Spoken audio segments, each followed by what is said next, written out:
പ്രിയപ്പെട്ട കൂട്ടുകാരെ, SS എഡ്യൂവേൾഡിലേക്ക് എല്ലാവർക്കും സ്വാഗതം. ജൂലൈ 21 ചന്ദ്രദിനമല്ലേ? നമുക്ക് അതിനായി ബന്ധപ്പെട്ട് കുറച്ച് ചോദ്യം ഉത്തരമൊക്കെ പഠിച്ചാലോ? ചോദ്യങ്ങൾ ഞാൻ വായിക്കും, അപ്പോൾ ഉത്തരം നിങ്ങൾ പറയണം. അറിയാത്തത് നമ്മൾ പഠിപ്പിച്ചു തരാം. ഓക്കെ, റെഡിയാണോ? ഓക്കെ, റെഡിയാ. എത്ര മാർക്ക് കിട്ടിയെന്നുള്ളത് നിങ്ങൾ കമൻറ്റ് ചെയ്യണം കേട്ടോ, അത് മറക്കരുത്. പാച്ചക്കുട്ടൻ റെഡിയാണ്, നിങ്ങൾ റെഡിയല്ലേ? ഓക്കെ, നമുക്ക് ആദ്യത്തെ ചോദ്യത്തിലേക്ക് കിടക്കാം. മനുഷ്യൻ ആദ്യമായി ചന്ദ്രനിൽ കാലുകുത്തിയ വർഷം ഏതാ? 1969. ഈ 1969 എങ്ങനെയാ പാച്ചക്കുട്ടനെ പഠിപ്പിച്ചതെന്നറിയോ? പറ പാച്ചു.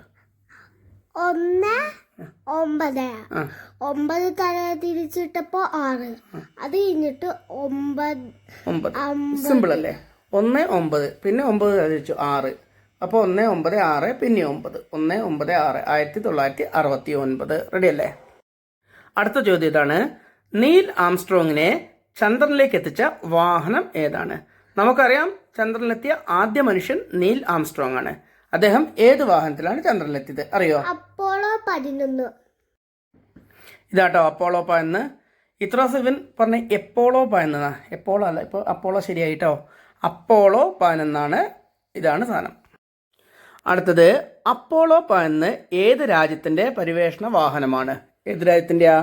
അമേരിക്ക. മിടുക്കൻ. അപ്പോൾ അപ്പോളോ അമേരിക്കയുടെ ചാന്ദ്ര ദൗത്യമാണ്. ഓർക്കുക, അപ്പോളോയുടെ ആദ്യത്തെ അക്ഷരം ആയാണ്, അമേരിക്കയുടേതും ആയാണ്. America, Apollo. അടുത്ത ചോദ്യമാണ്, അമേരിക്കയുടെ ബഹിരാകാശ ഏജൻസിയുടെ പേരെന്താ? എന്താ വെച്ചിട്ടാ? നാസ അല്ല, നാസ. ഇതെന്താ പറയുക ഇവനിങ്ങനെ നാസ് എന്ന് പറഞ്ഞത്? ഇവൻ്റെ മൂക്ക് തൊട്ടിൻ്റെ അപ്പാവൻ പറയും മൂക്കിന് നമ്മൾ നോസ് എന്നല്ലേ പറയുക. അപ്പോൾ അതാണ് ഇപ്പോൾ ഇത് ഓർത്ത് വെച്ചിരിക്കുന്നത്, നാസ. അടുത്ത ചോദ്യമാണ്, ഇപ്പോൾ അമേരിക്കയുടെ നമ്മൾ പറഞ്ഞു നാസ. അങ്ങനെയാണെങ്കിൽ ഇന്ത്യയുടെ ബഹിരാകാശ ഏജൻസിയുടെ പേരെന്താ? IS, Indian space. Very good, ISRO. അപ്പം മറക്കരുത്, ഇന്ത്യയുടെ സ്പേസ് റിസർച്ച് ഓർഗനൈസേഷനാണ് ISRO. അടുത്ത ചോദ്യമാണ്, ISROയുടെ ആസ്ഥാനം എവിടെയാണ് അറിയോ? അന്തരീക്ഷത്തിലെ അന്തരീഷ് ഭവൻ എവിടെയാ? ബാംഗ്ലൂർ. അപ്പം മറക്കരുത്, ISROയുടെ ആസ്ഥാനം അന്തരീഷ് ഭവനാണ്, ബാംഗ്ലൂർ. പാച്ചക്കുട്ടിൻ്റെ ഭാഷയിൽ പറഞ്ഞ ബാംഗ്ലൂർ. ഓക്കെ, അന്തരീഷ് ഭവൻ, ബാംഗ്ലൂർ. അടുത്തത്, ഇന്ത്യയുടെ ആദ്യ ചന്ദ്ര ദൗത്യം ഏതാ? ചന്ദ്ര എന്ന് പറയുമ്പോൾ ചന്ദ്രയാൻ 1. ഇതാ നോക്കിക്കോ, നമ്മുടെ ആദ്യത്തെ ചന്ദ്ര ദൗത്യമാണ് ചന്ദ്രയാൻ 1. അടുത്ത ചോദ്യം ഇതാണ്, ചന്ദ്രയാൻ 1 വിക്ഷേപിച്ച വർഷം ഏതാ അറിയാ ചേട്ടന്? 28 അല്ലടാ, 2008. അപ്പൊ ഇതാ നോക്കിക്കോ, നമ്മുടെ ആദ്യത്തെ ചന്ദ്ര ദൗത്യം ചന്ദ്രയാൻ 1 2008. ശരി അച്ഛാ. അടുത്ത ചോദ്യമാണ്, ചന്ദ്രന്റെ ദക്ഷിണ ധ്രുവത്തിൽ സോഫ്റ്റ് ലാൻഡിംഗ് നടത്തുന്ന ലോകത്തിലെ ആദ്യ രാജ്യം ഏതാ? ഇന്ത്യ. Yes, very good. അപ്പോൾ മറക്കരുത്, ചന്ദ്രയാൻ 3 ചന്ദ്രന്റെ ദക്ഷിണ ധ്രുവത്തിൽ സോഫ്റ്റ് ലാൻഡിംഗ് നടത്തുന്ന ലോകത്തിലെ ആദ്യ രാജ്യമായി നമ്മൾ മാറിയിരിക്കുന്നു. യെസ്. അടുത്ത ചോദ്യം, ചന്ദ്രന്റെ ദക്ഷിണ ധ്രുവത്തിൽ ചന്ദ്രയാൻ 3 സോഫ്റ്റ് ലാൻഡിംഗ് നടത്തിയ ദിവസം എന്നാണ് അറിയോ? 2023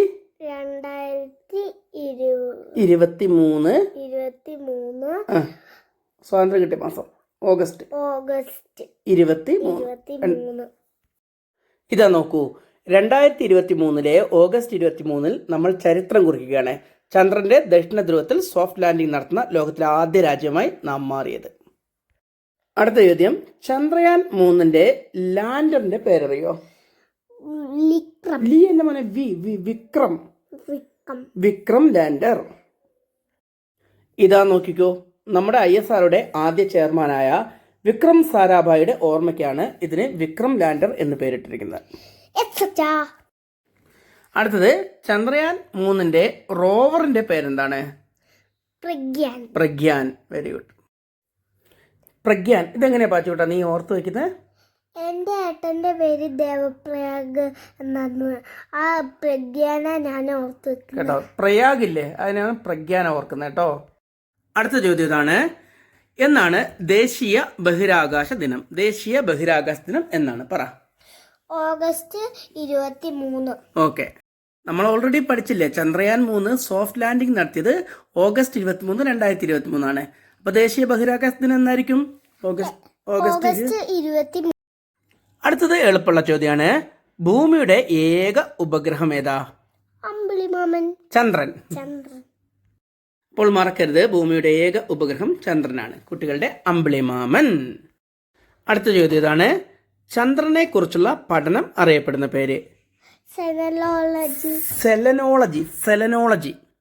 അപ്പോൾ മറക്കരുത്, ചന്ദ്രനെ കുറിച്ചുള്ള പഠനമാണ് സെലനോളജി.